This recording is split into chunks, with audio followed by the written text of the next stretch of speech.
All right, ladies and gentlemen, we're back with another episode of Tripping Ain't Easy. I am your host, Trip Simpson, in the building. I think we finally got this YouTube issue resolved. We had some audio shit going on earlier, but I think we're back in the business. So let's get this thing started. All right. Now, as many of you know, yesterday was International Women's Day. Clap it up. That's right. International Women's Day. Let's clap it up for them. And I have a special happy belated Women's Day celebration today. So we're going to get into Women's Day, and we're going to get into why or why not it may be a valid holiday. I love you, Bobby. But first, I want to talk about something that's been in the news lately, not really related to women. I've seen it all over my timeline for the past day and a half, and that's this Kendrick Perkins situation. Kendrick Perkins and JJ Redick, where apparently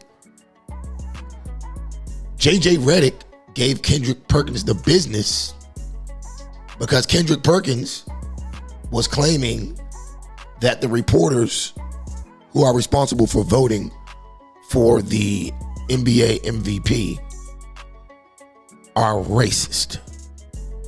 That's right. He claims that they are racist. So, without wasting any more time, let's go ahead and get to that.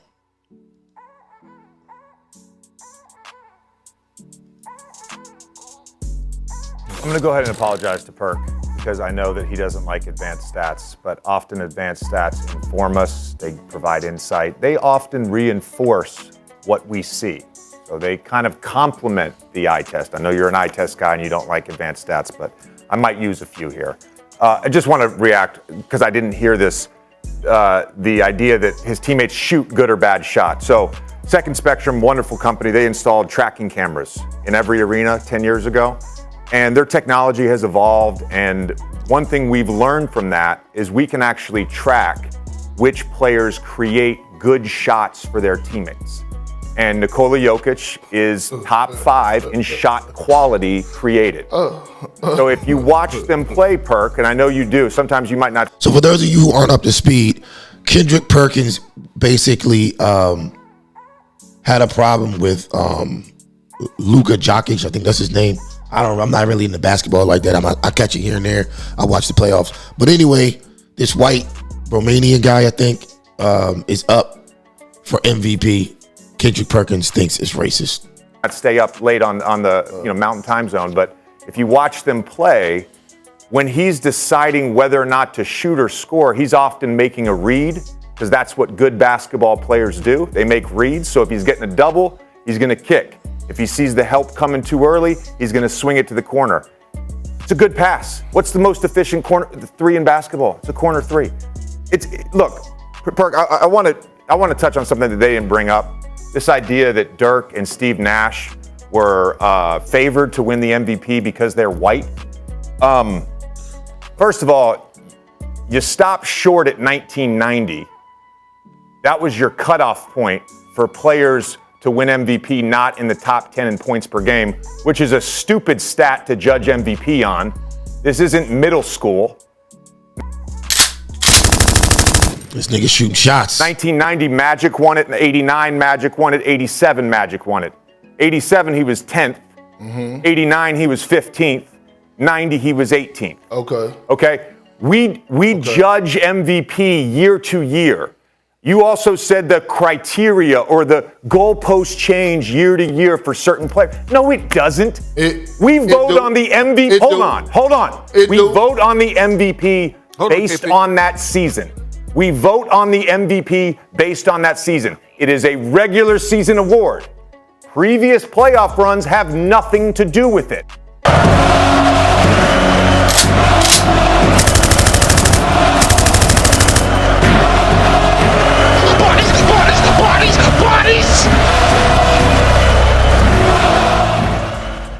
This nigga spitting fire. I don't know, Kendrick. Let's go. It's a regular season award for the most valuable player. Dirk Nowitzki led the league in win shares in both 06 and 07. Led the league in offensive win shares in both 06 and 07. So yeah, he wasn't top 5 or whatever he was, top 10 in scoring his MVP season. The Dallas Mavericks were 67 and 15. They had the best record in the NBA. In 05, Steve Nash was the driver of the number 1 offense in the league, a team that jumped 20 wins and had the best record in the NBA. Okay. In 06 to me is one of the weirdest MVP seasons ever. You could make an argument Nash probably shouldn't have won it, but he was still the driver of the number 1 offense in the league. The 2 best teams that year, the Detroit Pistons, 64 wins, the San Antonio Spurs, 63 wins. Guess what? They didn't have a top, their top scorers weren't in the top 20 in the NBA that year. So that was just a strange thing. You could have given it to Kobe. You could have given it to Shaq. You could have given it to Tim Duncan. They gave it to Steve Nash. It's not because he was white. It was just a strange thing. He got this nigga stumbling and mumbling.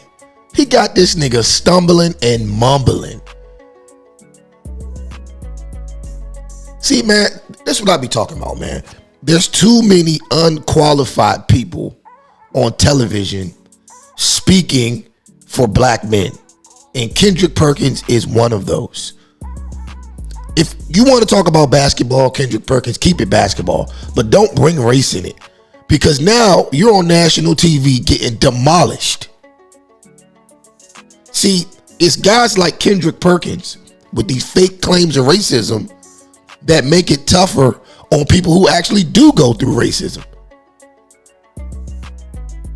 You're whining about basketball in a league where a lot of the coaches are black. Matter of fact, it's the highest black coach percentage in professional sports. They've got black owners, and 80-something% of the players are black. So how in the hell could this be racist? As a matter of fact, for the most part, if you look at the last 40 years of NBA history, the majority of the MVPs have been black. And now when JJ Redick challenges him on this, he's stumbling and mumbling. Can't even get his words together. It was just a strange. But why did you cut it off at 1990 though? Because that was convenient. That was convenient. I'm just saying. Hold on, time out. It was just a strange. Hold on. Time out. Jesus, man. Strange thing that it just happened. It was just a strange thing. In 2006, when Kobe averaged 31, when he was playing with Kwame Brown and Smush Parker. And what was the record that year? 42 and 40. They were 42 and 40. So let him speak. He's the most valuable player. They made the playoffs with that roster. You take Kobe off that team, they probably win 8 games. Okay, so let's make that very, very clear. Now, since you want to talk about when I was saying and preaching about moving the goalposts, the reason I asked that question was for the simple fact that what I'm saying is I don't know the criteria no more. I don't know if it's because it's the number 1 seed. I don't know if it's the number 6 seed. I don't know how you judging it. Is if we judging off of advanced stats or who's the most valuable player? You take them off this team. We don't know. But we do know this. Since you do want to bring it up, we do know this, that when it comes to MVP voting, 80% of the voters are white American. 20% are others. This might be the most cringe. So let me stop right there. So off the break, his whole point makes no sense.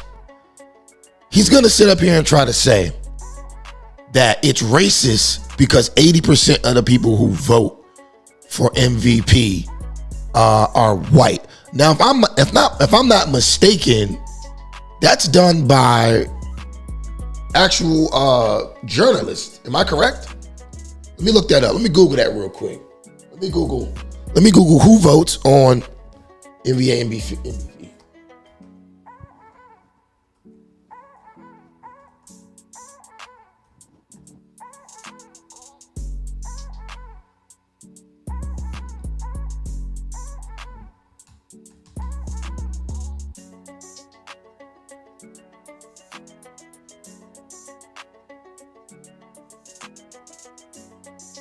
Okay, so it says there are traditionally 101 ballots, 100 media votes, and 1 fan vote. Each media voter ranks 5 players, awarding scale points for each place. The player with the largest sum wins the MVP award. Okay, so he's trying to say that it's racist. It's racist that 80% of the people who vote on the MVP are white. But the media votes, and most of the media is white. Most of your sports journalists and all that, like across your newspapers, your news organizations and all of that, most of them are white. So you're saying it's racist that these people went to school. You're saying it's racist that these people went to school for journalism, became journalists. Black people didn't go to school to become journalists, and it's racist because they have the job. And you couldn't even prove JJ Redick wrong because his point is solid. Most of the MVPs year after year are black. And of all the situations that he just named, the white guys who got the MVP were pretty much justified. It could have went either way. So that's, like I said, that's something we got to stop doing. We definitely got to stop screaming racism when it ain't no racism. It's unnecessary, and it really weakens the plot or weakens the plight of people who actually are going through it.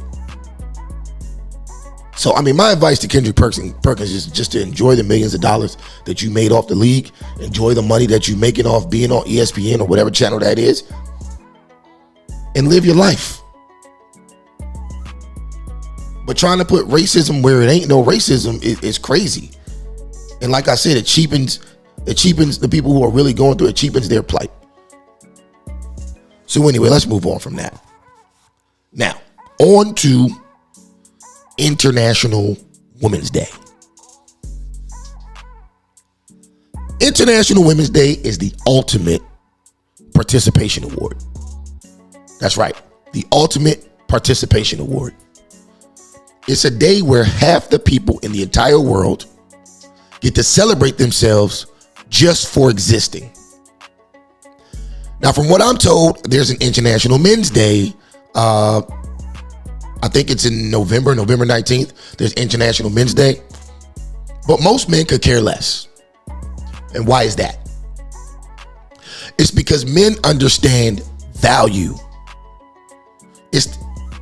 Men understand value. And every man doesn't necessarily bring value. Therefore, he's not celebrated. It's the same with women too. But the big corporate, big tech, and mainstream media all realize that women are the main consumers. Women are the main consumers. And that's why they're targeted. They're the number one target in America because they're going to buy up the most unnecessary shit. So you keep hyping up their heads and keep them on cloud nine, and they're going to continue to consume. By nature, men are conservative. That's why they undermine men so much in America. Because if you undermine the man and you prop up the woman, you keep that endless stream of money coming. Now, of course, that's not the case in every relationship, but for the most part, in general, men are more conservative. Women tend to spend more money. Hell, you come to my house any day of the week. There's Amazon boxes. There's Shein boxes. There's Neiman Marcus boxes. There's freaking Instacart, Uber Eats, whatever. It's nothing but packages coming here, and none of the motherfuckers got my name on it.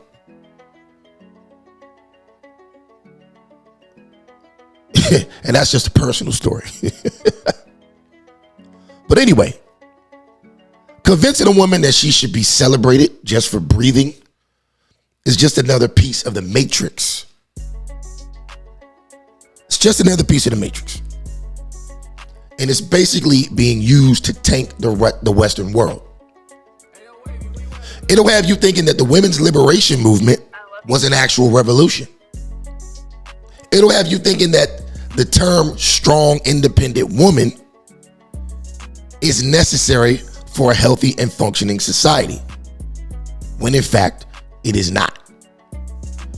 In actuality,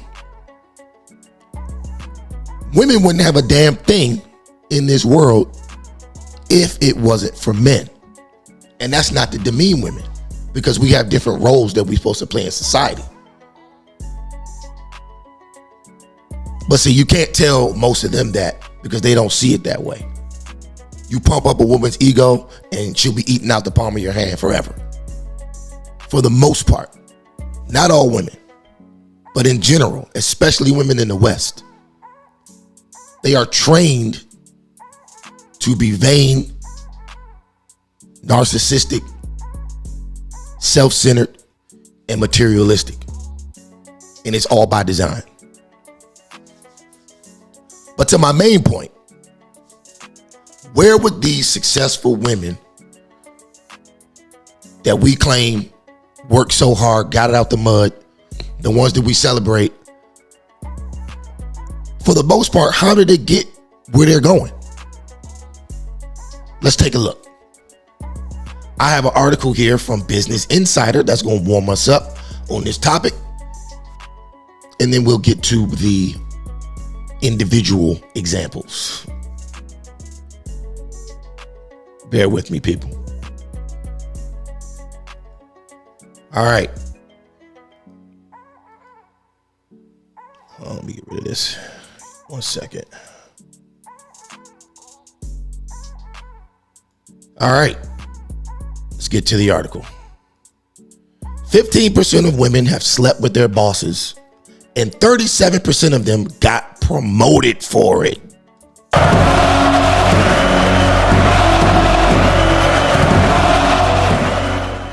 Let's go.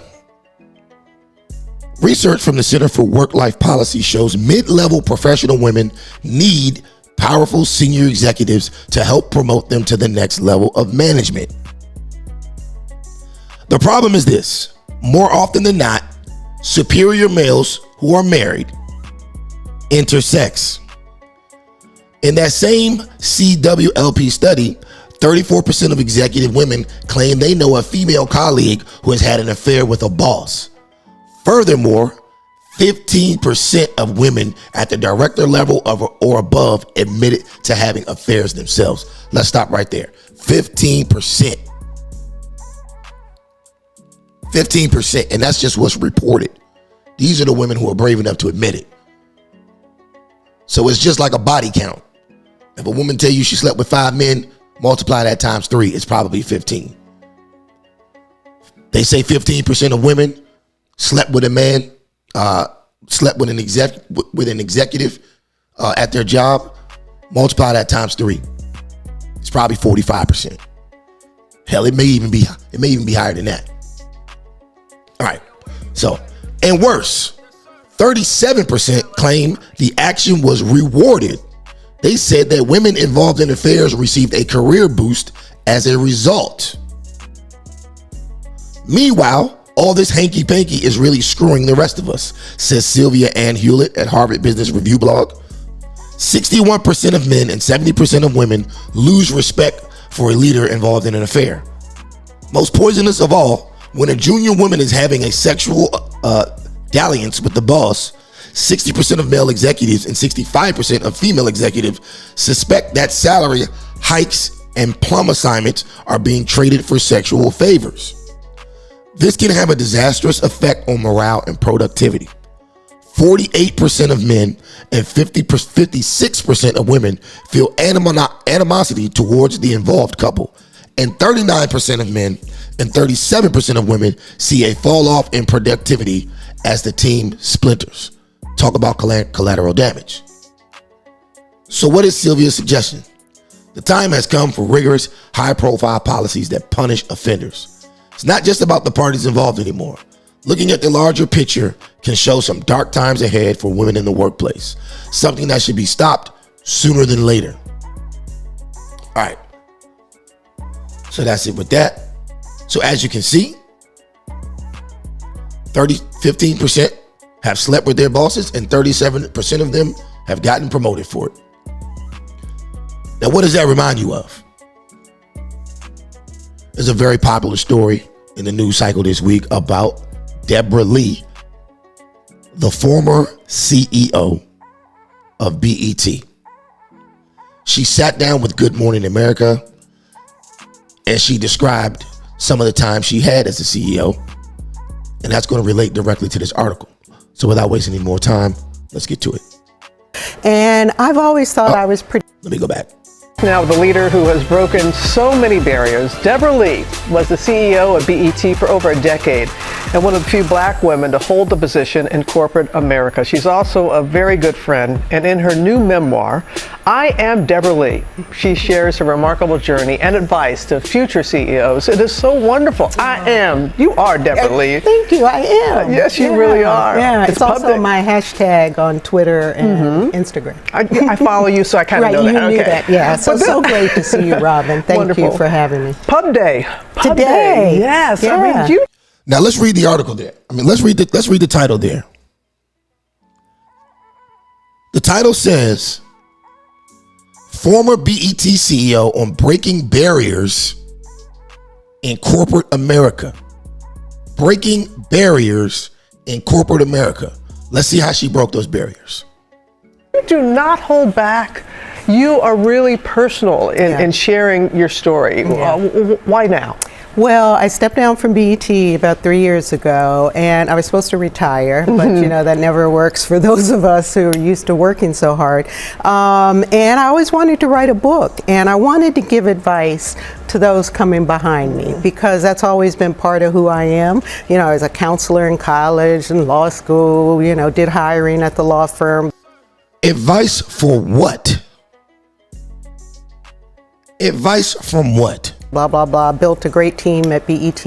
And I've always thought I was pretty normal. I wasn't the smartest kid in the class. I was maybe fifth or sixth. Okay. I went to all black public high school. And So off the break, she's telling you, she's admitting to you, she wasn't the smartest or the brightest kid in her class. She was fifth or sixth or seventh. And somehow managed to become the CEO of BET. I just want young people to know if I can do it, they can do it too. And they should dream big. And I looked around when I stepped down and realized there's still very few black female CEOs. And it's not anything I dreamt of. But now that I've done it, I loved it, and people come up to me and thank me for doing it. And I wanted them to know it is possible. And you're so candid in talking about the triumphs and trials and the challenges. Right. And you really want to help, especially women in the workplace. Right. You talked about your working and personal relationship with your former boss at BET, Bob Johnson. Right. So what is your advice about that, the power dynamics for women in the workplace? Right. Well, I wanted to tell that story because the power dynamics are so important in a relationship, and especially if you're having a relationship with someone you work for. Right. And we all know the potential pitfalls. Let's stop right there.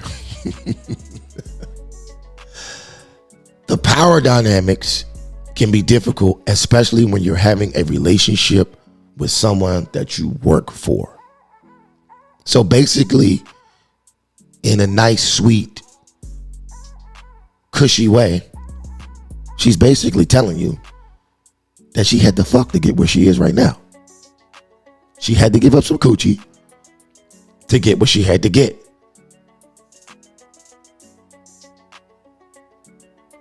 Is modern women's success based on prostitution? Falls. I worked for Bob Johnson for 10 years before we had a personal romantic relationship, and he was a mentor and he pushed me, and he's responsible for a lot of my success. We did have a relationship while we were both married. We ended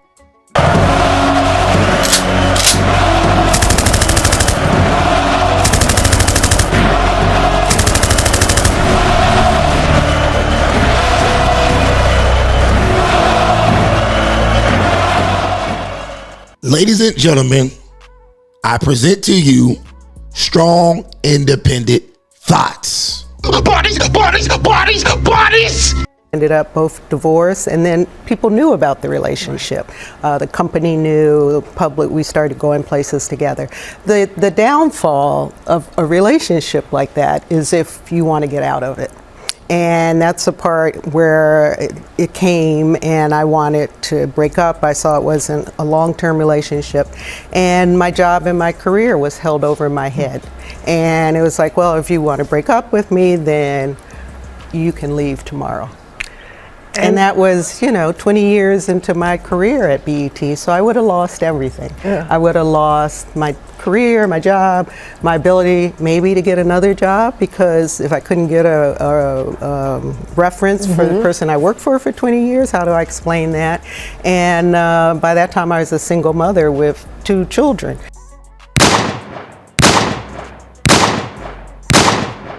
Back and to the left. Back and to the left. You can't be serious.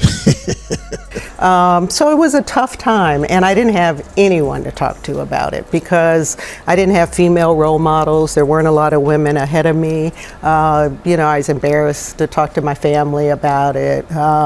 So it was a dark time, and what saved me was therapy. And eventually Bob left the company and I became CEO.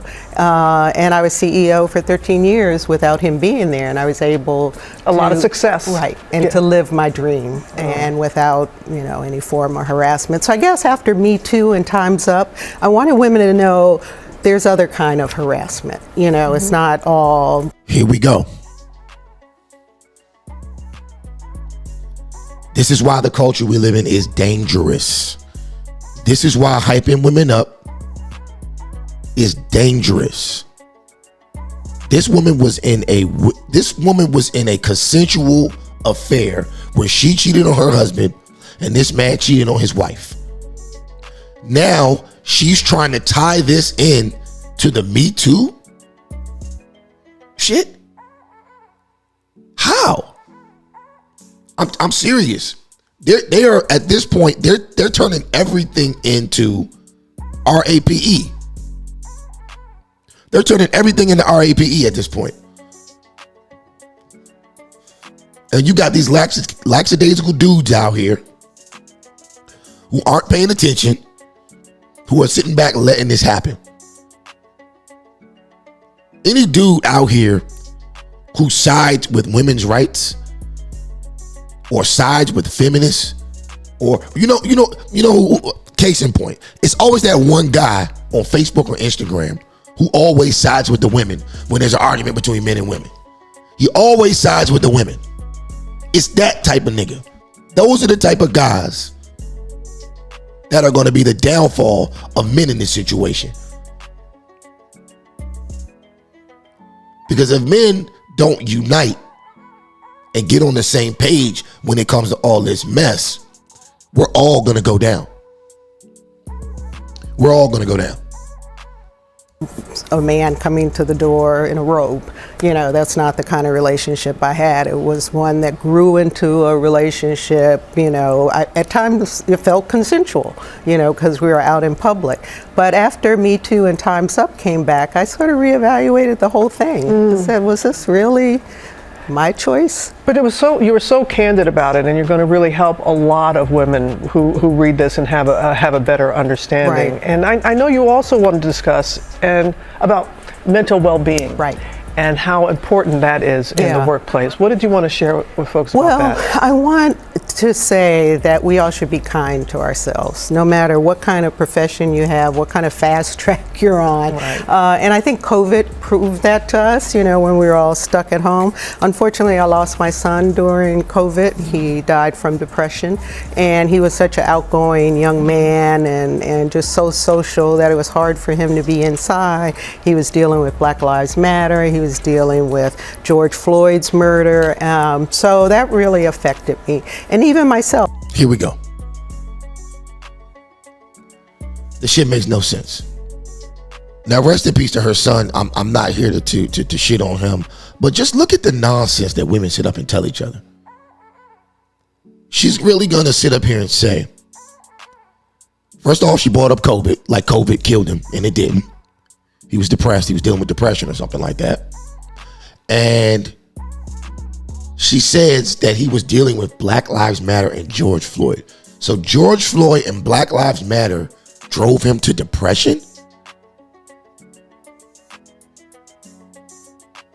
A fraudulent organization who he probably didn't know anyone in, and George Floyd, a junkie who overdosed after getting into a tussle with the cops, caused him to have depression and ultimately die. You can't make this shit up, man. As I just said, I still do therapy, and it helped me get through. And, sometimes we can lose the context of what we're trying to do and why we're trying to do it and how important family is and friends. Real quick, ladies and gentlemen, if you just now turned it in, do me a favor, hit that like button, hit that subscribe button, tap that notification bell, and select all. If you are already a subscriber, or whether you are or you aren't, do me a favor also, share this video. Share this video to your Facebook, Instagram, whatever. Share the video. Help a brother get into the algorithm. Help a brother get into the algorithm. Come on, man, we supposed to be brothers. Let's go. And having interests outside your career. I wanted to be an example. And people see me come out on stage once a year at the BET Awards. And I didn't like doing that. I also talk in a book about how I'm an introvert and pretty shy. So that was always a struggle for You wasn't shy when you was creeping up in Bob Johnson's office. me to talk to analysts or people during town hall meetings, but I got better at it. But I came out so that our audience knew a black woman ran the network. And that was making a huge statement. And I still have young girls come up to me and say, another point I wanted to make about this over celebration of women in International Women's Day. She wanted people to know she ran BET. Blood clot.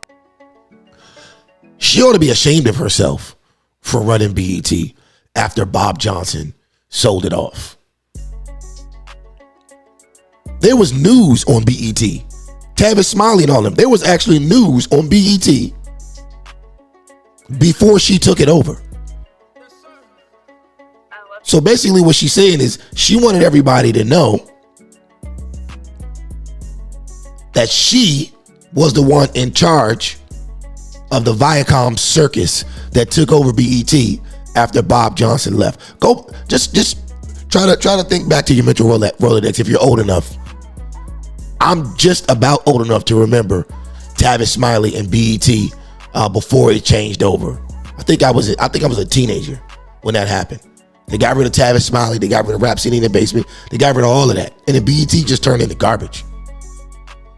Look at what BET is today. For a station to be around that long, for BET to be around as long as it has been, they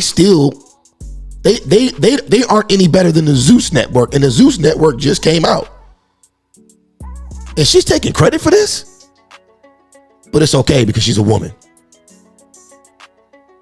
say, you're an example, Miss Lee, thank you. I have young black men come up to me and say, Miss Lee, thank you for what you did for the culture. And it always warms my heart. So again, I wanted people to know my whole story, that it's not all glamorous. I wasn't hanging out with stars all the time. I lived in DC. I would go to Halloween parades, And you tell your whole story. Yeah. You really tell your whole story. Thank you. And I appreciate you. I am Debra Lee, and you really, it's a roadmap. It's a roadmap for many people. Thank you. I tried to combine my story with advice so that people would remember the stories and remember the advice. And well done. Thank you. You're very welcome. All right. So that's example number one. Example number two is a very, very familiar face. And we're talking about, and like I said, we're celebrating International Women's Day today. That's right. Clap it up for International Women's Day. And I'm pretty much I'm trying to find a reason why this is even a thing. I'm trying to find a reason why half the population of the planet Earth gets a day to celebrate existing. I'm trying to find. But anyway, we're going to keep looking at more examples of women who have climbed the ladder to success. And we're going to examine exactly how they got there. Now, for those of you who think he's just picking and choosing these examples to go with his narrative. Well, I mean, what else should I pick? This woman could arguably be the most powerful person in black media. She was the CEO of the first black network on television. She was the CEO of this network. And how did she get there? From screwing the owner.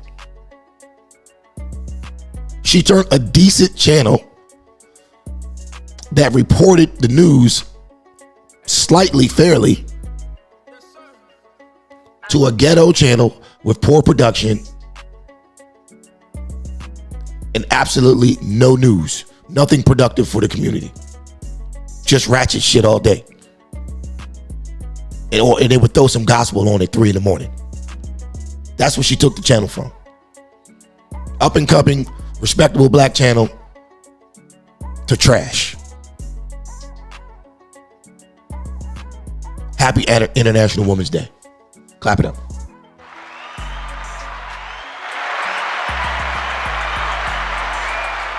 All right, so let's get to the next example. Politics mean. That's right. That is right. The vice president is our next example. See, I'm not just going with a narrative here. This woman is the vice president of the most powerful country in the world. As far as women reaching new heights, it don't really get much higher than this. It don't really get much higher than this. So how did this woman get to the point where she is now the vice president of the United States of America? All right, so we're going to examine this video. This is from a YouTuber. I want to give credit where credit is due. Nikki Swift. It's called The Shady Side of Kamala Harris.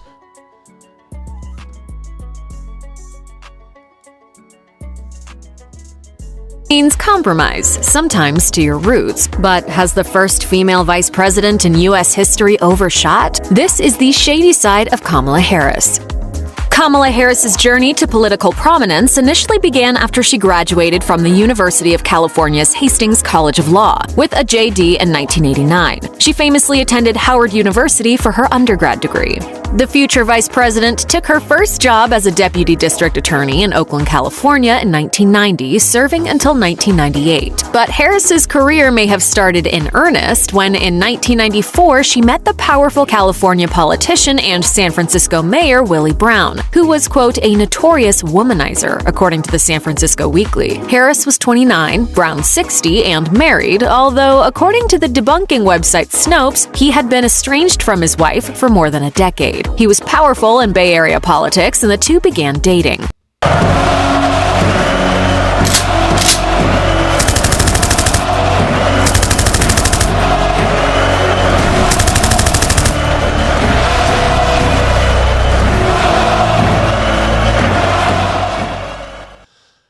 And here we go. How did Kamala Harris start her rise? Excuse me, how did Kamala Harris start her political rise? Bodies! That's right. Brown was also allegedly corrupt, his office under investigation by the FBI. Let's stop right there. So, Kamala Harris was 29 years old, and Willie Brown, the mayor of San Francisco, was 60 when they started having an affair. And then Brown gave her a $120,000 a year part-time job, a fancy apartment, and a brand new BMW 750i. This is how she started her career. She started as a deputy DA in Oakland. which really isn't a high-paying job. They don't make that much money. She bumps into Willie Brown. Boom. There we go. And Harris eventually dumped her aging lover. Still, when she ran for district attorney in 2003, Brown put his weight behind her anyway. Harris won, but according to Politico, critics, including her opponents, were bemoaning cronyism at City Hall. Once in office, Harris threw Brown under the bus. Here we go. This is what they do. This is what they do. They act like they actually made it on their own. They came up screwing everybody on every level to get where they are. And then when they get there, they act like they did it on their own. They act like it was their intellectual ability and their skill set and all this and all that. When for real, it was all coochie. It was all coochie. But this is who black women celebrated for back in 2020 when she got in the Oval Office. This is who y'all celebrate. This is the woman.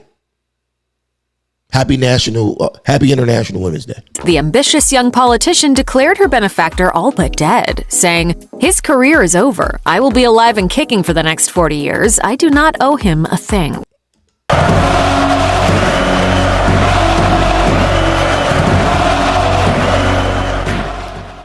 Fellas, y'all gotta stop tricking on these women. See, Willie Brown, this is Willie Brown's fault. Willie Brown went out on a limb, started sleeping with this chick, put her on, got her all her connections, even gave her an endorsement after they broke up, and then she turned around and threw him under the bus. Says she don't owe him nothing. Says his career is over. This is how they do y'all simps. This is how they do y'all. And what does it actually do? What does it do to the system? What does it do to the system? Now we got this dingbat second in charge of the goddamn country because you were tricking off and put her in place. Thanks a lot, Willie Brown. Politico branded Harris as, quote, ruthless.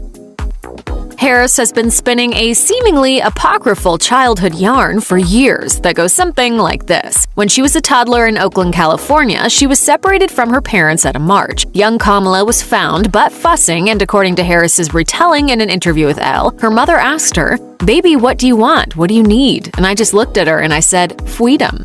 Harris told versions of this tale in her 2010 book Smart on Crime, as well as her 2019 book The Truths We Hold: An American Journey, according to the New York Post. She giggled her way through the anecdote on late-night TV with Jimmy Fallon as well. And she said, "Kamala, what do you want?" And I said, "Freedom." Take the weed and leave the money now. Take the what and left the what?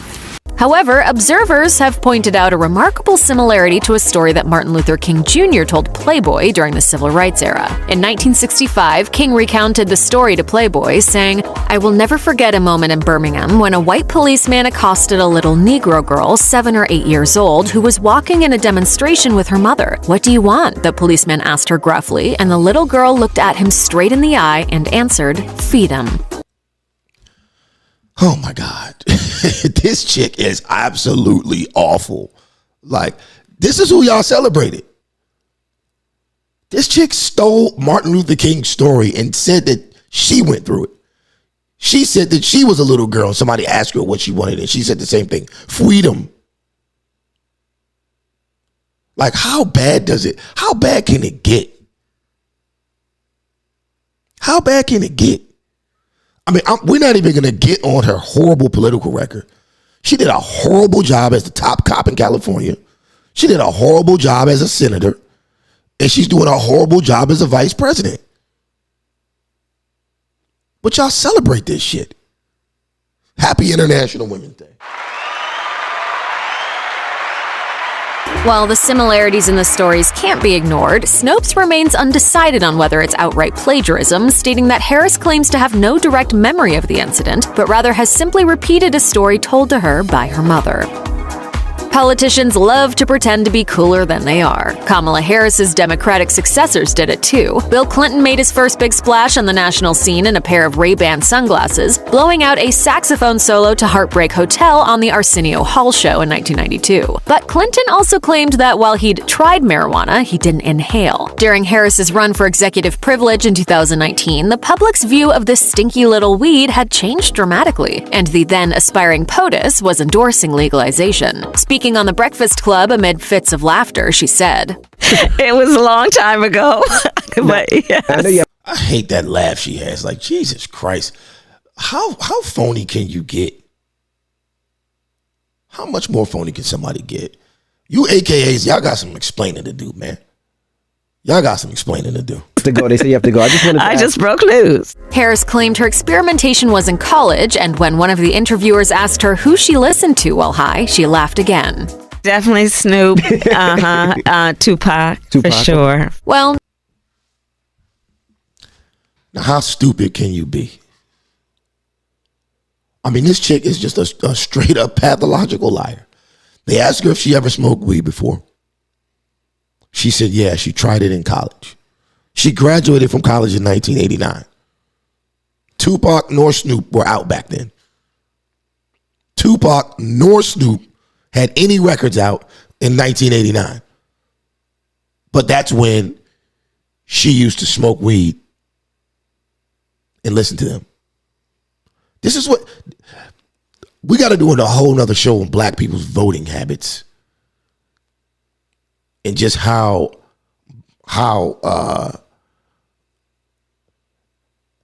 just blind we are to red flags.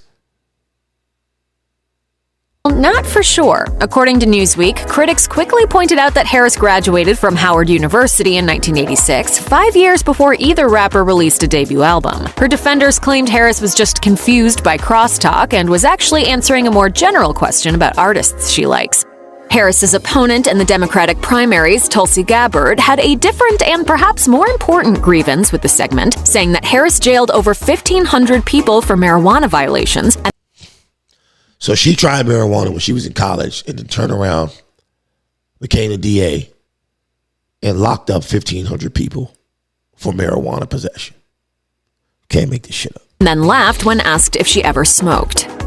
During Harris's failed bid for the Democratic nomination in 2019, in which her much-hyped campaign collapsed before the first caucus, she offered up an ambitious plan to, quote, overhaul the criminal justice system, according to Politico. Her sweeping plan, the article said, called to end federal mandatory minimum prison sentences, do away with both the death penalty and solitary confinement, and to phase out for-profit prisons and cash bail. But Harris's top-of-the-ticket campaign may have imploded, in part due to her own previous stances on criminal justice. According to The Week, Harris, quote, sometimes embraced her tough-on-crime record, but perhaps in light of the ascendant Black Lives Matter movement and the push to reallocate resources from the police to other social services, the former top cop, quote, seemed ashamed of her own tough record as DA and Attorney General. In one interview on ABC News in 2019, she said she protected the, quote, most vulnerable as a prosecutor. A large part of my career as a courtroom prosecutor was handling cases that affected crimes against women and children. Part of the criminal justice system Harris and activists now want changed is one that imprisons minorities at a disproportionate rate for minor drug offenses, according to a report by Human Rights Watch. But according to Mercury News, as Attorney General of California, Harris oversaw 1,900 convictions related to marijuana. Excuse me, not 1,500, 19, almost 2,000 convictions. She also, quote, fought to keep people in prison even after they were proved innocent, according to Vox, and further defended California's death penalty, all while refusing to look into, quote, certain police shootings. Her work as a prosecutor still haunts Harris politically, according to the Los Angeles Times. After all, no one put her in prison for smoking a joint. So yeah, we don't have to keep going through this. Kamala Harris, this shit goes all day. It talks about how she knowingly kept an innocent man in jail, how she locked up mothers and fathers of children who were truant in school. Just her record is just terrible. And black women still look at this woman as a hero today. Even though she blatantly, her record blatantly stands against everything that black people claim that they stand for. Yeah, I don't know how that happens, but in the black community, that's the way shit goes. All right, so the next clip is going to be on Erykah Badu. Now, this is a clip of Erykah Badu when she did the Tamron Hall show. And one reason that I think that this is relevant is because Badu started talking about her upbringing and how she was raised around strong, independent women. So I want to play her, in her own words, how she feels about her upbringing, how she looks up to her mother and her grandmother. And then we're going to move forward with how she actually parents. So let's get into it. The apple doesn't fall. Oh, hold up. Wait a minute. Wrong one. Last night, I did. Hot off the plane, you went to the shows, hitting up New York Fashion Week. Right. When an icon attends fashion events, everybody's looking at you. All right. Come on, man. Her roots, and she actually, I want to perform. I think the article is something like Queenie. Queenie. That your mother is Queenie. She goes by the nickname Queenie. You said in the article that's because when people meet her, they forget about you. Because she's the queen. The queen. Might I add, her mother, single mom, with 3 children. No, not trying to shit on her grandmother, but her grandmother, single mom with children. So Erykah Badu is 3rd generation single mom. So it's no surprising that she has 3 or 4 kids with 3 different baby daddies. And unfortunately, she's also raising a girl. Let's get into it. So your mother talked about your roots, and she actually, I want to show this video. There's an adorable video that you posted on Instagram of the legacy of women in your life. Let's play this. Mama. Come on, man. And that's Queenie. Come on, Mama. Okay, real quick, before we get into this, another question I have for women. Why do y'all like this stupid shit?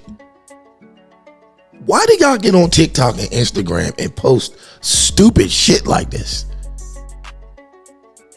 I mean, I don't know. Maybe women find this shit interesting. I don't know. But this is some stupid shit to post. Like, for what? Let's go back. I don't get it. I don't get it.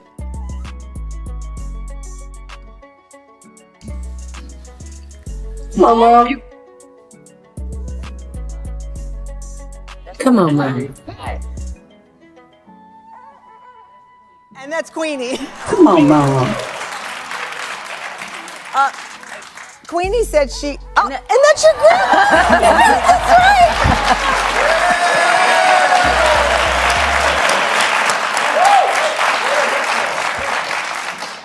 That has extra special meaning now. Her grandmother passed, so she's crying. I'll give her that. Yeah. That's Thelma Gibson. Yesterday was her birthday.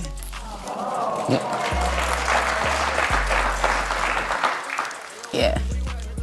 When you see that. I love you, Bobby. What do I feel? I feel like my mother was an improvement on her mother's design. And I am an improvement on my mother's design. And I see Puma being an improvement on mine. What, you finna cry too? Yes. Ma'am, have you met me? Yes. These space tears. They are real. Yeah, but yeah, I see it as, and I'm speaking with a lisp because I have these teeth in. Might I add, she looks like a goddamn fool. I see it as my grandmother's opportunity to manifest the parts of herself that she didn't get a chance to through now Puma. Because we're always, that mitochondria gene is always who you are. It's the permanent. And it manifests in different bodies. I really hate when these hoes try to get deep. I can't stand hoes that wear all this crazy jewelry, that burn sage, that are into crystals and all that crazy crap. Like, I can't stand them hoes. Like, you're a goddamn witch. Get that witchcraft shit away from me, man. Lifetime after lifetime after lifetime. And I am a living, breathing example of who she is and her mothers and her mothers. Yes. She's a living, breathing example of what happens when you don't have male leadership in your household. Lucky for her, she's rich because she has the gift of singing. But if she couldn't sing, she'd be in the ghetto with her babies like the rest of these hoes. You write a lot about growing up with this circle of strong women, whether it was your mom, your grandmother, godmothers. I got a question for y'all. Circle of strong women. I'd like to see a circle of strong women try to go jump a man, to go see how strong they actually are. It bothers me to end on out.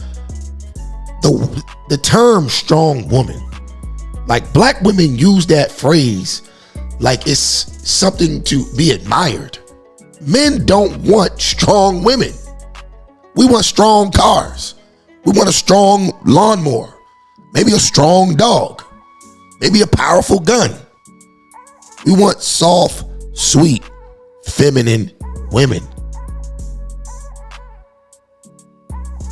Notice, all the strong, independent women are baby mamas or 50-year-old dog moms. They don't have men. And their kids are out of fucking control. I mean, we grew up in a part of the country, people say, that's my play mama. Right. Your cousins, we know this language because so often, as was the case with you, your father wasn't there daily. He wasn't. Yeah. Neither was mine. Yeah. And then you end up with a circle of women around you. Strong women. Yeah. Strong meaning lonely. Who were not wealthy. Yeah. You were raised around educators. Yep. But they had such strong integrity and expectation. Yes. Yes, they did. We didn't have a lot of, I guess, patterns. You know, it was pretty much in the household, do what I say. You know, because they understood that they were also still evolving and growing. And to, you know, play some pattern or rules or principles that they would eventually grow out of was a step that we skipped. Yeah. It was watch, do what I say. Yeah. When you're in that structured environment as you were, because, you know, listen, the reality is they had to have those types of lives, right? Sure. Because those were the rules. Yeah. You know, especially for black women. You got to help take care of your family. You're the breadwinner, the bread baker, and all of the roles in the middle. Yes. So then out of her... Hold on, let's go back real quick. I want to examine what she just said.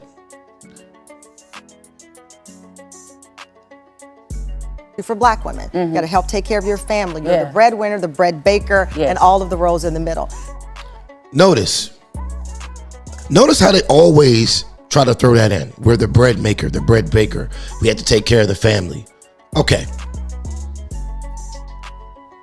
Women are complaining that they are the heads of the households or they're the breadwinners in their households when this is the shit that they fought to get in the 60s and 70s.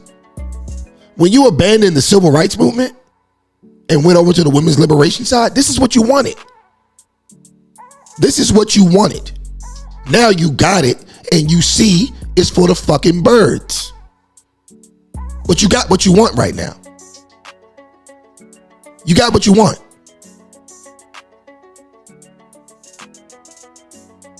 And I tell you, it ain't easy being a man, is it, ladies? It ain't easy being a man. See,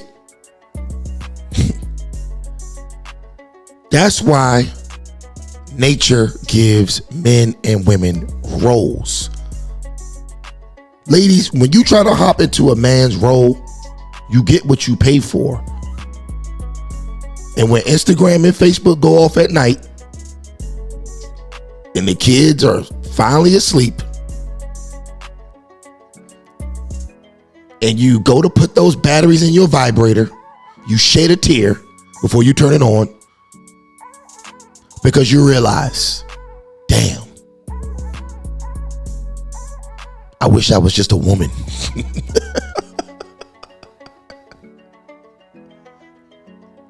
But you chose the dark side. See, y'all sit up and listen to women like Erykah Badu, but Erykah Badu's rich. Erykah Badu ain't going through what y'all going through every night.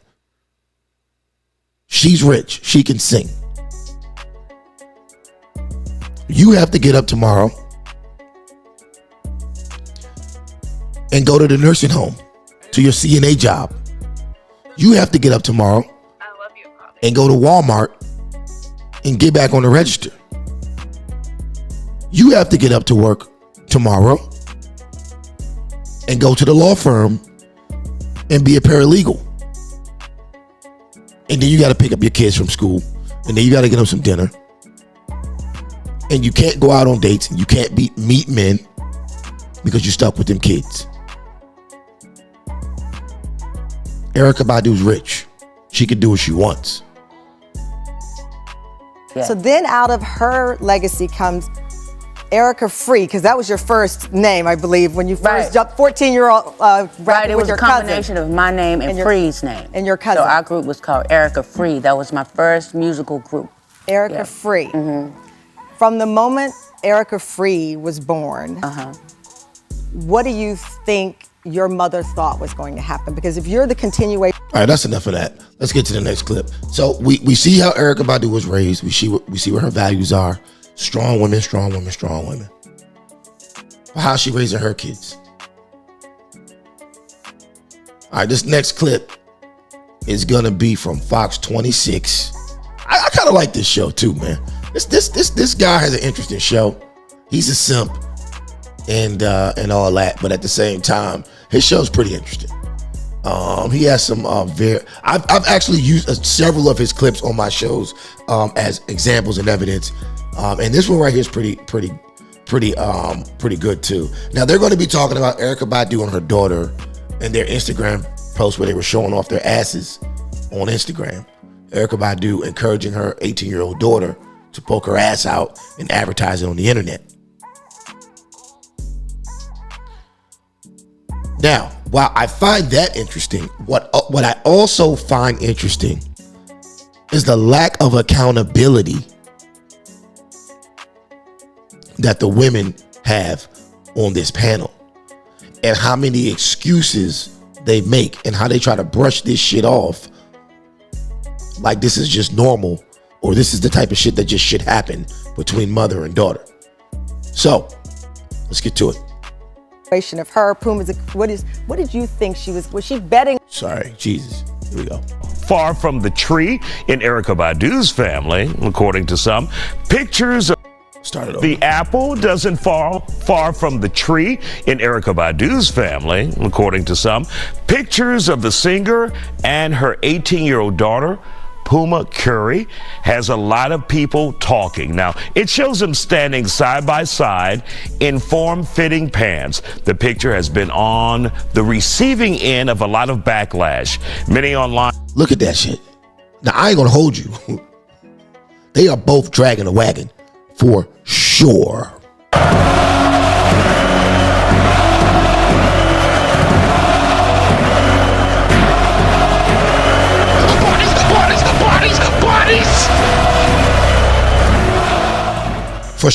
For sure. But her daughter's 18 years old. Erykah Badu is 50 something. And this is what they post on the internet. But what else would you expect from a 3-time baby mama? On conversations asking if it's appropriate for a mother to take a picture with her daughter like this. Tonight, we wonder if all of the critiques are a result of black women's bodies being sexualized or some black moms sexualizing their daughters for likes on social media. I think it's both. But let's get into the panel. Remember the little black baby in the bikini we talked about a month ago. Now, Lewis Hunter's here, Rashonda Tate, and Dr. Angela Jones are here, all for the conversation. So, Dr. Jones, is there a problem with that photo? Because it's been like crazy, trending, and people are talking about it. Some were saying, why would she do this with her young daughter? Many didn't realize the daughter was 18 years old. Right. So first of all, I'm a Erykah Badu super fan, so I may be a little biased. However, we'll take that. Her daughter is 18. Yeah. Second of all, her daughter's the one that posted it. She didn't. So how does this make it any better? She says her daughter's 18. Her daughter's the one that posted it. What kind of mother takes a picture with their daughter sticking their ass out? My mother would never take a picture like that with my sisters. My mother-in-law would never take a picture like that with her daughters. But yet, she just says it casually like it's just something to brush off. No, there's some hardcore hoery going on here. There's some hardcore hoery going on here, and that needs to be recognized. But you can't say that to women these days, especially not black women. Because criticism, logic, and reason are hate to them. Not all of them, but some of them. Not post the picture. She's not the one who posted it to sexualize her and her daughter. It was her daughter who decided to post a picture of her and her mother. So you're telling me she's an 18-year-old adult. She posted a picture her and her mom took on her page because she wanted to. So I feel like the hate online is misdirected at some point. And I mean, it's not misdirected because you raised this girl.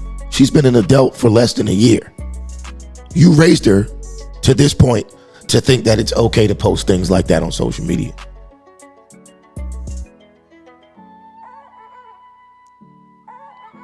Now, I'm not saying I'm a perfect father, but I tell you what, if my daughter thinks she's gonna be posting shit like that on social media, she better at least be smart enough to put that shit in her close friends so I can't see it. See, that's the difference when you don't have a man in the house calling the shots. My wife and I sat our daughters down a couple of weeks ago. We took them to Eddie V's out in Tyson's. And we sat them down, we had a nice meal, and we basically told them, look, you guys are not baby mamas. We've set aside trust funds for each of you. And you can have a great life if you do what we tell you to do. We're going to love you regardless. But if you decide to hop out here and have babies and screw up your life before you get married, just know you're not touching any of that money. It's going to go to your kids because someone's going to have to save them from your fucked up decisions.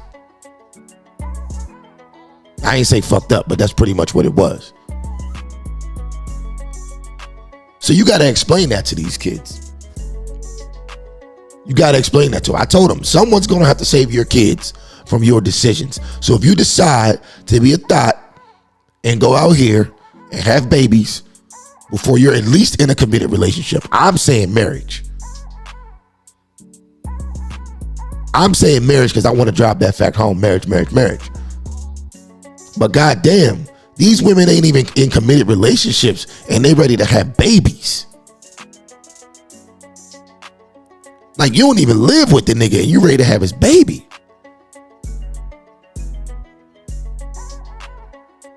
You meet the nigga on Tinder, go out on a date with him, and you try to get pregnant just because he got an SRT. These hoes is having babies for SRTs. screwing their whole life up. Because they ain't got no direction. They listening to their thought-ass mamas. They listen to their thought mamas because they thought mamas don't want to admit that they did shit the wrong way. So they want to try to give this narrative to their daughter that it's okay to do what they did. That's why we got all these generations and generations and generations of bitches on welfare. Because these mothers ain't taking no accountability. Instead of saying, well, you know what, shorty, I fucked up. Don't be like me. Go out here, get married. Don't do. No. They give them game. They teach them how to get a nigga on child support. They teach them how to get a voucher. They teach them this shit. Happy International Women's Day. Let's continue. I understand the concern, but I think it is very misdirected. Rashonda, is it because of the asses? God damn. Look at what my man said. What? Hold up, man. This nigga wildin', dog. Rashonda, is it because of the asses?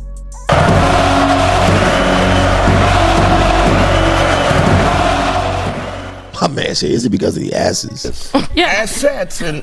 Oh, he tried to change it up to assets. Assets. You know, I'm outraged personally because Erykah Badu has 3 kids, and how does she have a butt like that? I need to know what she's doing. That's what we need to be outraged about. I need to figure out. She need to write a book or something.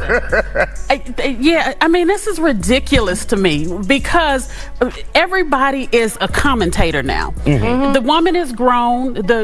She posted it with her mom. I hate when bitches say the woman is grown. What does that have to do with anything? What does that have to do with right or wrong? Well, she grown. She grown. She grown. What do that have to do with anything? She's 18 years old. Somebody needs to be in her ear like, don't do that. You're going to ruin your reputation. Look at her mother. Look at her mother. She done had 3 kids by 3 different rappers. And ain't none of them niggas wiped her up. Now she's dating younger niggas with no money. Every 6 months she with a new young nigga. She's a trick. She's a trick. I just thought of something. That's a whole nother show. Modern women are tricks. Modern women are tricks. Note to self, I gotta do a show on that. Modern women are tricks. Starring Erykah Badu, Madonna, and these fat hoes that go to Jamaica. And Erykah Badu is Erykah Badu unbothered. She telling all of these haters, call Tyrone. Speaking of Tyrone, Lewis, I'm thankful. I'm thankful. Number one, it wasn't Lizzo. Let me say that first and foremost. I'm thankful that it was not Lizzo. I don't understand the outrage. I mean, we're talking about 2 beautiful adult women. Real quick, shout out to this brother. Shout out to this brother right here. Don't you put that evil on me, Ricky Bobby. Don't you put that on us. Shout out to this brother. This nigga representing for the light-skinned clan with some sense. The dark-skinned nigga over there in the cut talking nonsense, cackling and jackling. You can tell the motherfucking host, he just trying to get some pussy. Old ass pervert. The light-skinned nigga held it down and came through with some goddamn common sense. Shout out, salute to this brother right here. The single women. But I can't understand the concern here because I think that the young black women in particular have been hypersexualized over the years. I mean, it's a fact. Black women are definitely hypersexualized. Again, I always reference the OkCupid article that broke down the stats from the dating rankings.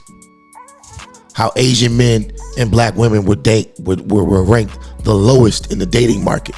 The reasons why black women were ranked low: too masculine, too sassy, and hypersexualized.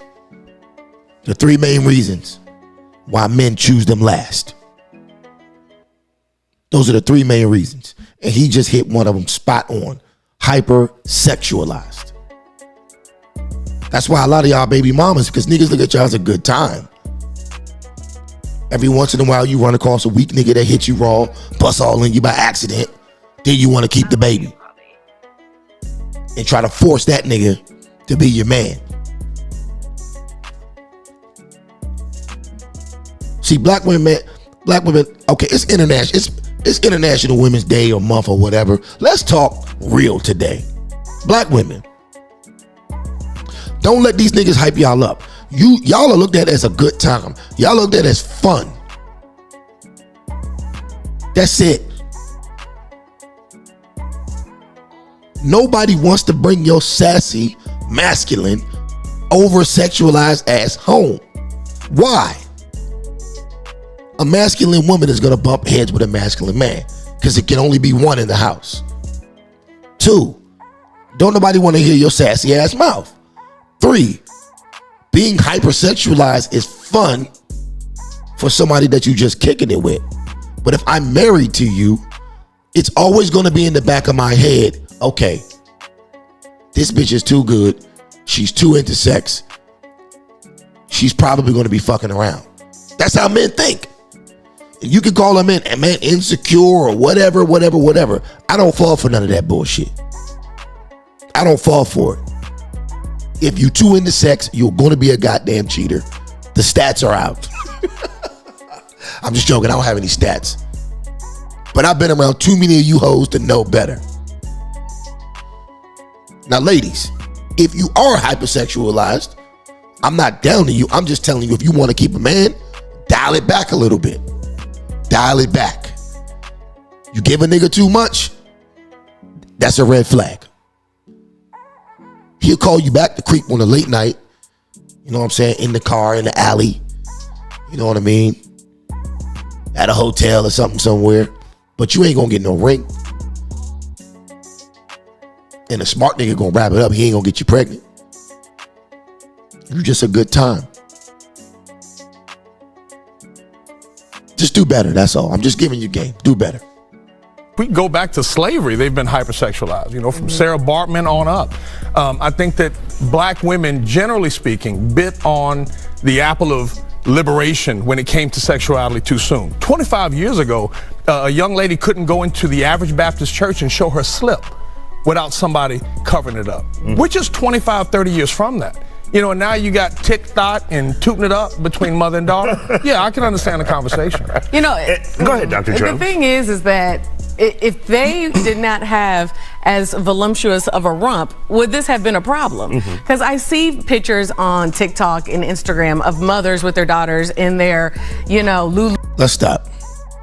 All right, let me finish your point and we'll stop. Lululemon pants, but they don't have the same assets and nobody has anything to say anything about that. Let's stop right there. Okay, let me answer what she's saying. See, no accountability. They're deliberately taking a picture with their asses shown first. They're wearing tight pants. They know they got big asses. They're deliberately pointing their asses out to the camera to advertise the fact that they have nice asses. The women that you're talking about in the Lululemon pants and all this, they're not poking their asses out. I love you, Bobby. So stop the cap. Where's my button at? Did I get rid of that? Where that shit at? Stop the cap. Stop the cap. They're doing this on purpose. The other women that you're talking about aren't taking pictures like that.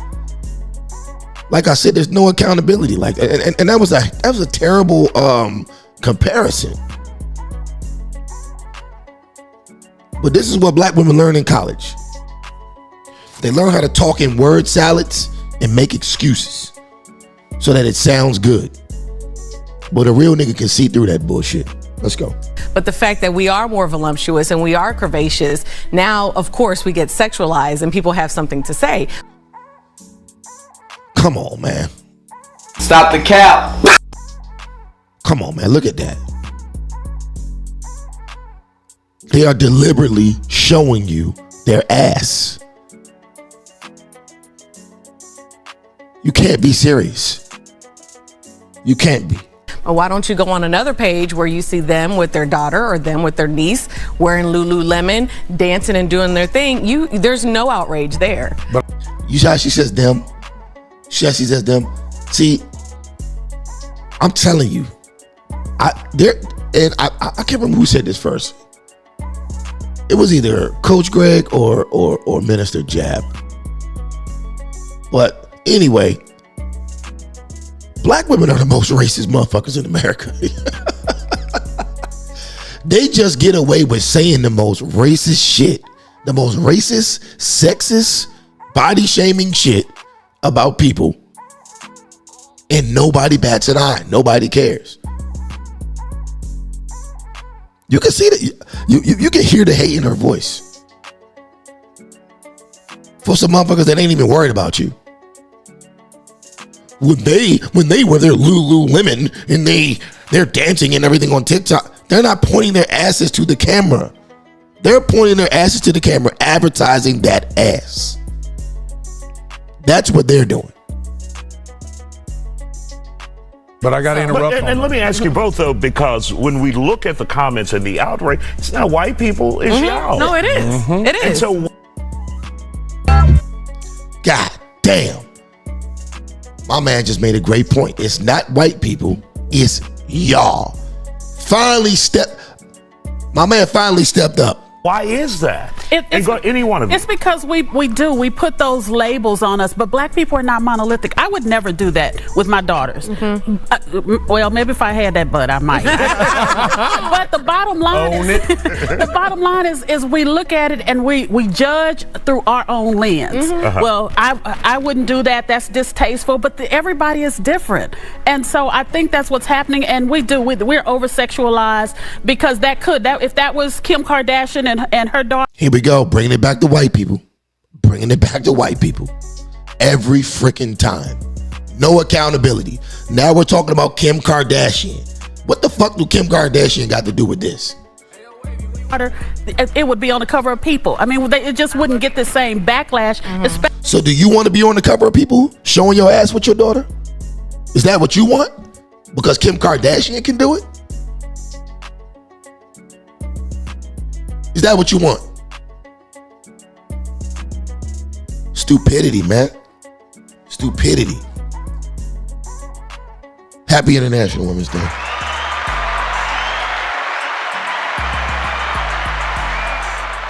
Especially from our own people. Online, you're either going to get outrage or trolling. You know, and if this were a trolling situation where you had two chicks up there with zero assets at all, you know, negative even, you know, this would be a big joke. You know, we'd be having fun with it. Again, I understand it because of the times that we're in, but I think that it speaks to a different argument now. I don't believe that young black women, the ones that are on TikTok that I've seen, are being sexualized. They sexualize themselves. You know, and I work with guys who for hours, you know, at home or in their leisure time will scroll through various TikTok videos. And we'll stop it right there. He said something, and I want to end this video on that. They sexualize themselves. These women sexualize themselves. Why? Because they're strong, independent thoughts. Let's go to the next video, man. Shout out to Jill Scott in the famous Deep Throat Mike video. Let's check it out. Who's sexualizing who? It's another woman that y'all look up to. big dicks.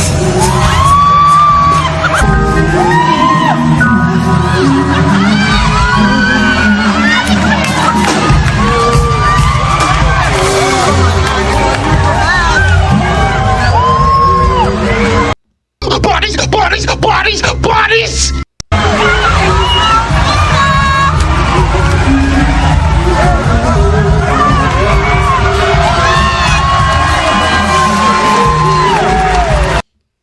I don't shine shoes anymore.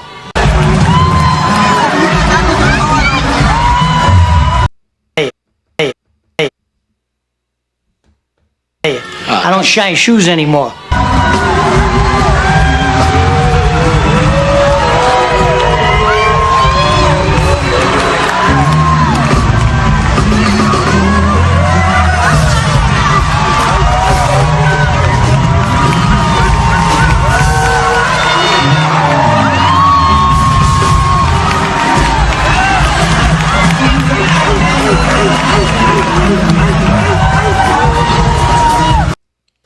I mean, they say the BBWs,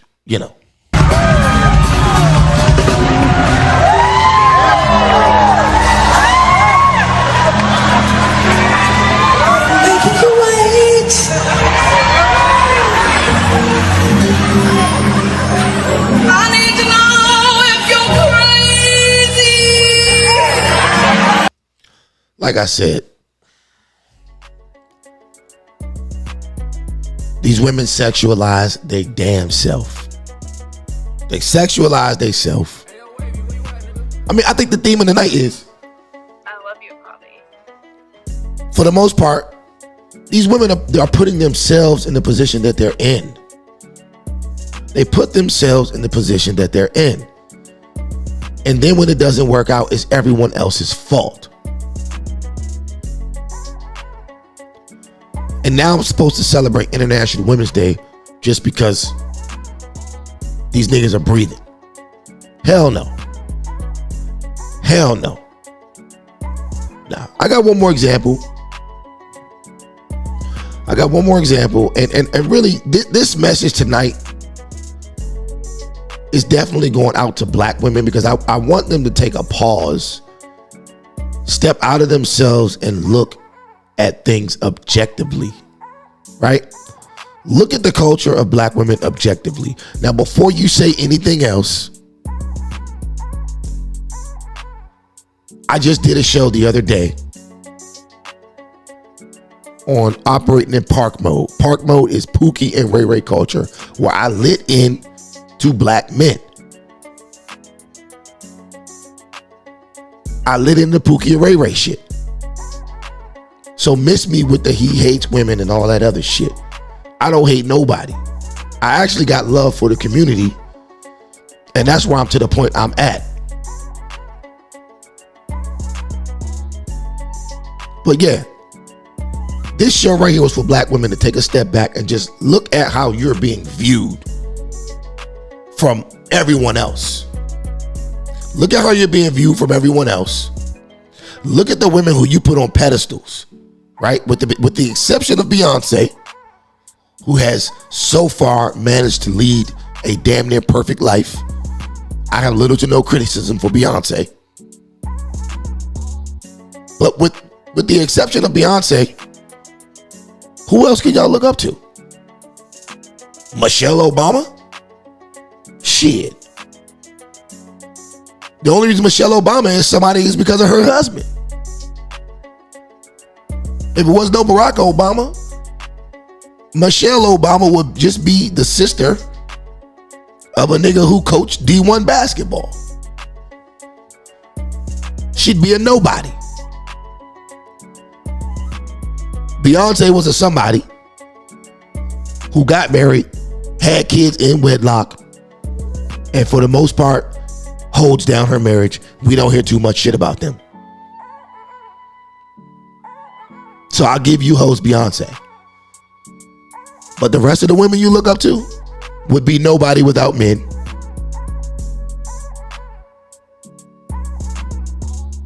And for the most part, they are dead set on raising broken families. Which leads me to my next example. Summer freaking Walker. I don't have any of your numbers, and I don't want any of your numbers. Let me pause it real quick. This is Summer Walker talking trash to her baby daddy, her first baby daddy, London on the Track, and his baby mamas. Now in this video, she acts like she's so much better than them because they keep calling her, harassing her, or whatever she claims that they're doing. However, this is a prime example of how people view black women. You're putting all your business on the internet, and whether or not these people are harassing you, why do you have to bring this out to the public? Why? See, you look just as dumb as the people that you're complaining about by bringing it to the internet. It's almost as if you're monetizing it.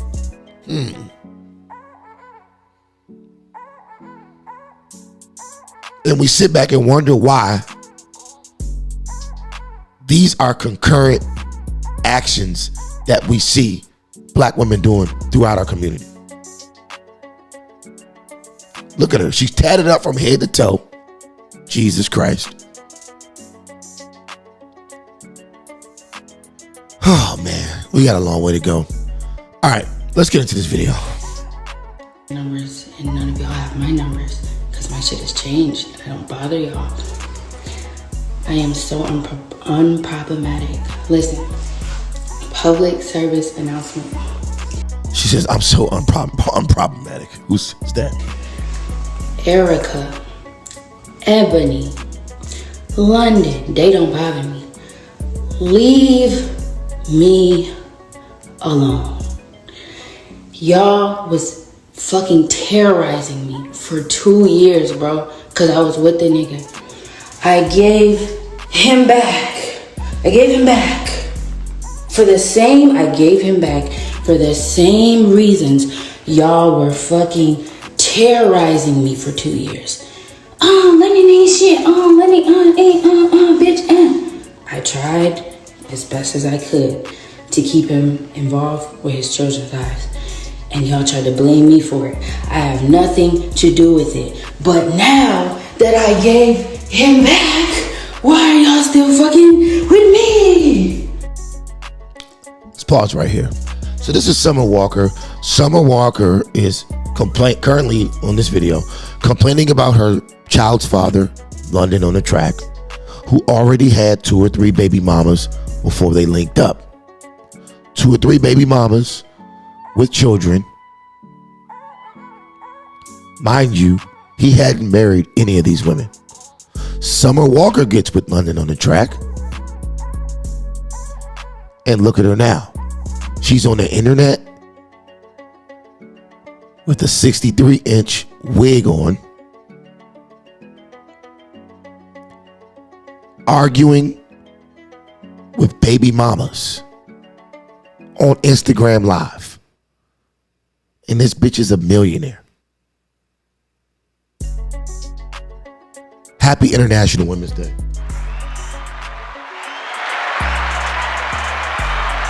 Let's continue. Leave me alone, bro. I don't know what y'all think this is, but we're not doing this for the next 18 years, bro. We're not doing this for the next 18 years. I try to be cool. Yes, you are. Well, yeah, I try to be the big happy family shit. Try to, have everybody come over for Christmas. Everybody come over for Thanksgiving. I tried to do all that shit. Y'all didn't want to fuck with me. Ebony, you told me I tried to meet you you wouldn't meet me. You just wanted to talk shit for 2 years. I had him. I told Lynn, I said, bring her here. I want to talk to her. Brought you here. He didn't even tell you I was there. You was mad. And we talked.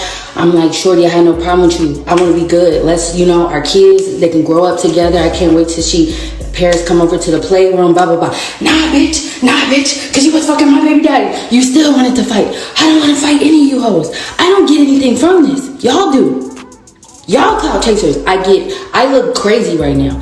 I get absolutely nothing from this. I was supposed to have my child, be married like the nigga said he would do, and carry on with my career silently. But no, I have to keep dealing with you hoes. Leave me alone, bro. I don't want to talk to you. Keep me out your mouth. We have nothing to discuss. You told me to leave you alone. You don't want to be on that family shit. So cool, bro. I have no problem with y'all, bro. Leave me alone, bro. I'm saying one more time. Leave me alone. Me alone. Leave me alone. And as for London, bro, leave. That bitch is losing it. She's losing it. Look at her. Look at her. This is a millionaire bitch. Or should be a millionaire. I don't know.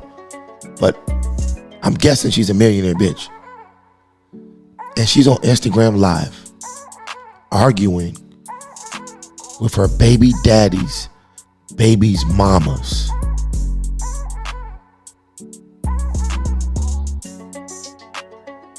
Yeah, this has got to be black girl magic. It's got to be magic. How a bitch that's a millionaire magically turned herself into a ghetto ass baby mama. Leave me alone too, bro. Leave me alone, bro. It is so funny that I went on a date I went on a date with the stepfather of your child, because you wouldn't, okay, all right? I went on a date, and the next day I get all these threats and shit. Did she just say stepfather? She ain't got no ring on. Leave me alone. You didn't want to do what you had to do. You didn't want to step up. So now leave me alone. All of you. I'm not fucking with none of y'all. We're not doing this for the next 18 years.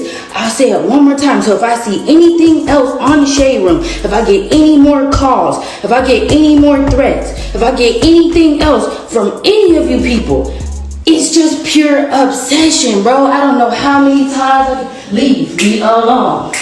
Leave me alone, bro. Leave me alone. Leave me alone, bro. I once again, I don't get these bitches in this hair. Like, who do y'all wear this hair for? It's gotta be for other bitches.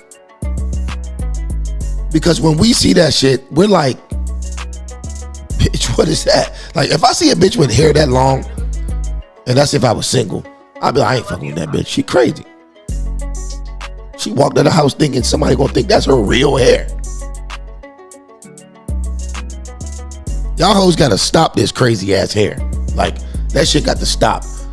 I know it's 23. It just turned 2023, but it's already a wrap. You can't go into 2024 with 64-inch wigs. No. The wigs gotta come off. You can have a clip in or two. I'll give you that. But that's it. No tracks, no weaves, no wigs. A clip in or two. And that's only on date night.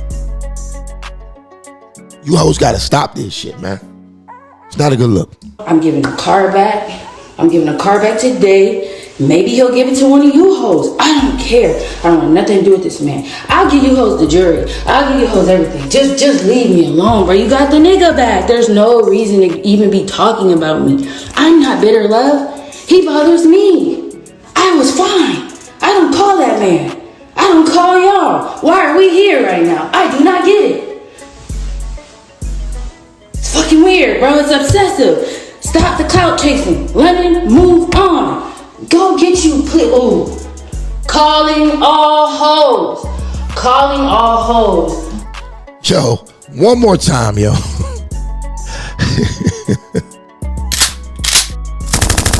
Shout out to that nigga Minister Jap. He says, you should have never gave these hoes a camera phone.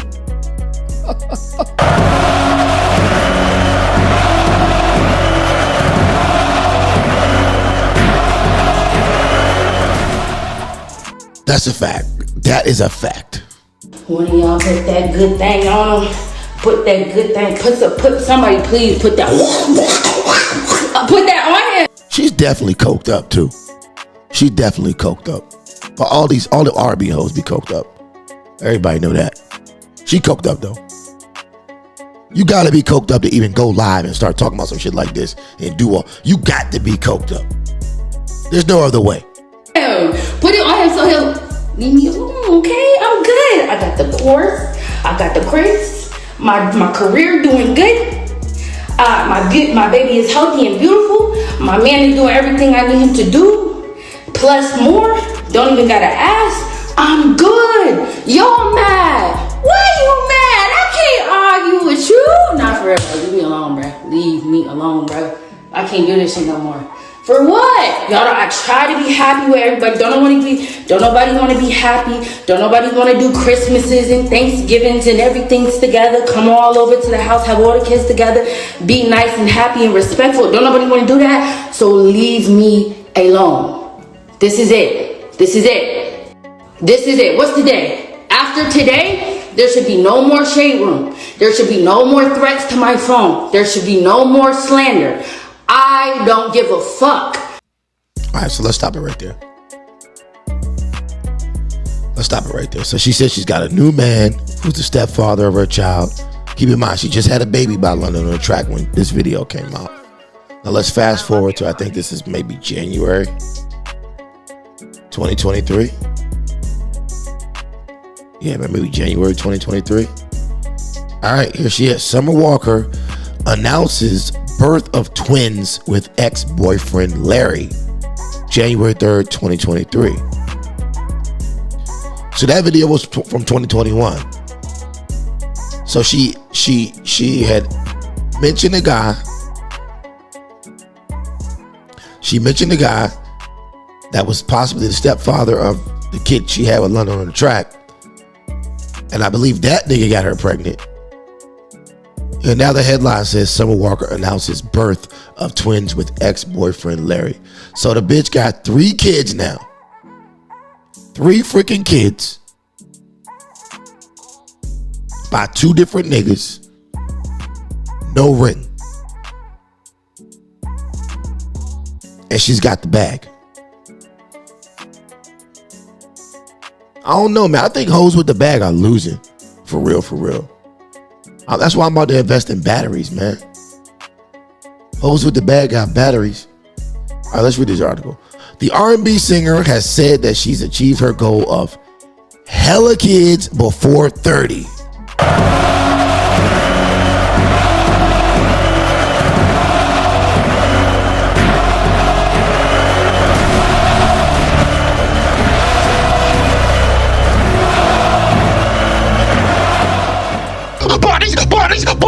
Bodies! Summer Walker has welcomed twins. The Girls Need Love singer announced the birth of the twins this week, bringing the number of kids she has to 3. Walker's baby daddy is ex-boyfriend Larry, no last name. And back in March 2021, Summer welcomed her daughter with ex-London on the track. I'm so proud of myself.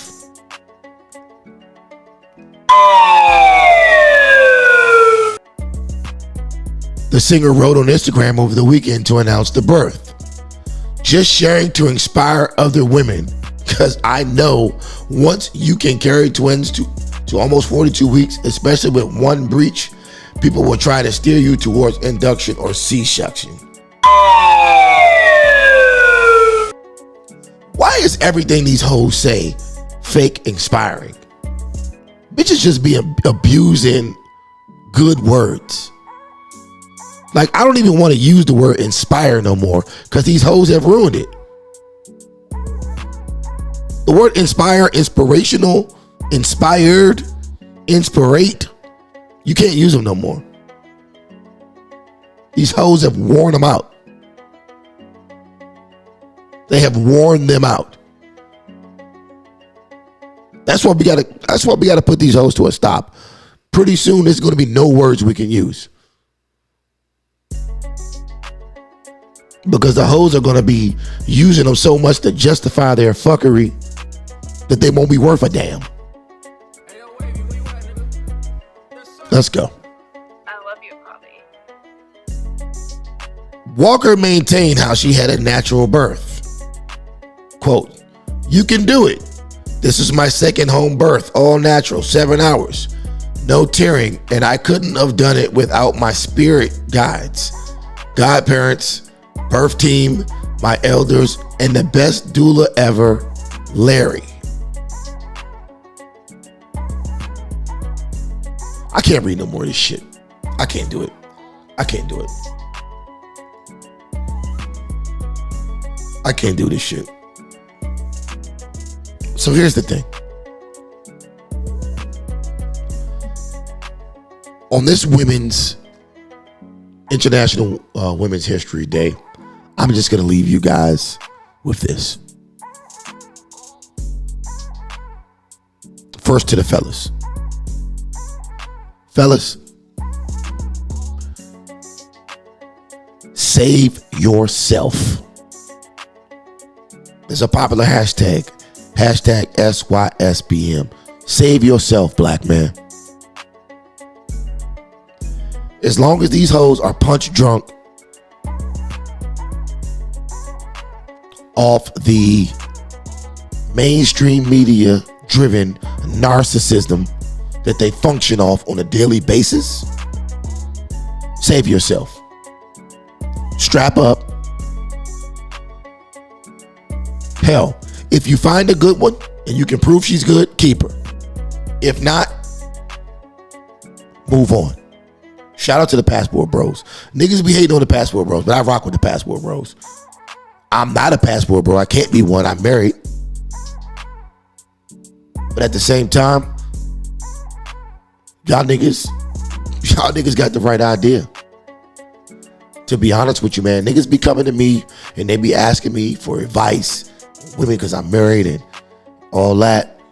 And I tell niggas, I'm like, look, bro, if you were to ask me how to get some money, I wouldn't tell you to go to the liquor store and play the lottery. I wouldn't tell you that. That's what it's like trying to find a good bitch in America, especially in Black America. Real talk. I got no advice for you, bro. I say, get your passport, get your money up, travel the world, travel the country, meet new bitches. Don't settle for your own race. Unfortunately, I have to say that. But it is what it is. Get out here and live your life, man. Get out here and live your life. Because these hoes in America, for the most part, got a one-track mind. How they can step on you to make it. That's what they do. Whether you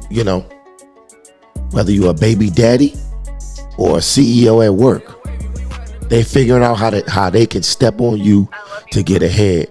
And unfortunately, especially in the Black community, there's nothing you can do about it. You can't save them. They're generations in. Most of these hoes, I'm telling you, most of these hoes are 3-4 generations of welfare in. Like, one of the smartest things I ever heard somebody say, I can't remember who said it, was you want to find a woman who was raised in love and not out of survival. Most of these bitches are 4 or 5 generations in on survival. Shit, a nigga like me don't got a chance with a survival bitch.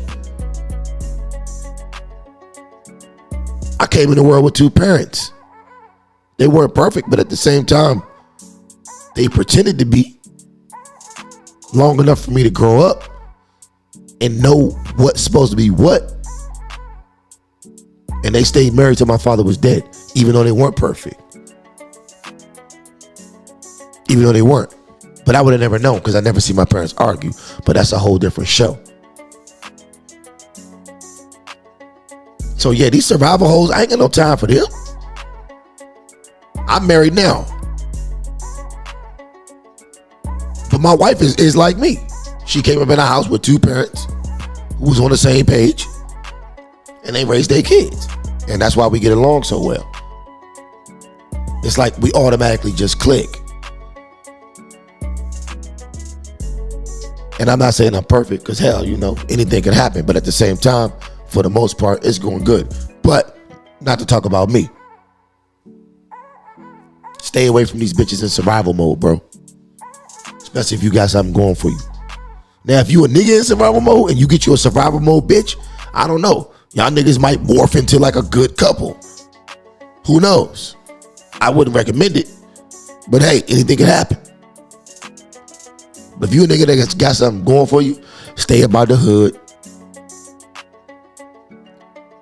Stay away from these ratchets. Get your passport.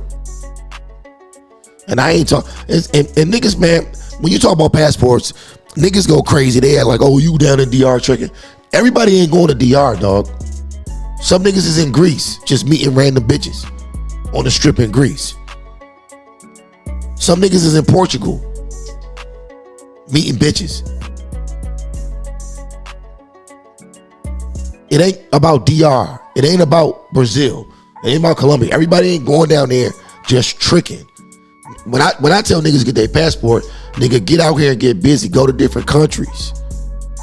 Talk to different women with different points of views, different life experiences.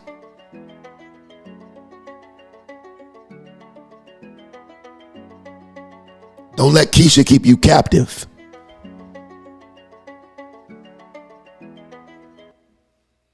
That's all I'm saying. Everybody think a passport bro is a nigga that's just out here going to DR paying $200 for 5 hoes a week. And I ain't telling you not to do that, because if that's what you want to do it. Fuck it. Hell, going to DR paying $200-$300 for 2-3 hoes for a week is better than taking one of these wig wearing heifers to Roof Chris for $400 for one night, and you might not even smash. Shit. Take your ass to DR and trick off there. But to my real niggas, they're just out here playing the field. Travel these different countries, bro. Travel these different countries. Because one thing about a black man, right? If you're a black man and you just happen to be in a motherfucking cool little lounge in Lisbon, Portugal, right? On some random shit. Every hoe in there checking for you. Every hoe in there checking for you. Because you a nigga that came out of America and you sitting up in Portugal chilling like it ain't shit. Bitches gonna want to pick your mind. They're gonna want to know what's up with you. See, the stereotypes work for our favor. They don't work in hoes' favor. They work in our favor. So use that to your benefit, fellas. Now, to the ladies. You're losing your men. You're losing them. And the more shit you talk about not giving a fuck about losing them, you're going to lose them more. Because black men at this point really don't give a fuck about what y'all think. Most black men have witnessed you guys tank the community. You've had the keys for the past 50 years. You've tanked the community. Hold that L. Most black men don't give a fuck at this point. And that's why niggas are going other places. But ladies, if you want to be different, if you want to stand out, and you want to keep a black man, do the opposite of what the rest of these hoes are talking about. Be feminine all the time. I hate when these hoes say, I can only be feminine for the right man. That's some stupid shit. What if a man said, I can only be masculine for the right woman? I'm masculine all the goddamn time. I open the door for hoes I don't even know. Here you go. Whatever. I'm a man. It ain't nothing. I do masculine shit all the time for hoes I don't know. And I keep it moving. But you chicks talking about, I can only be feminine for the right man. That's why you'll never find the right man. Because you never know where the right man is going to come from.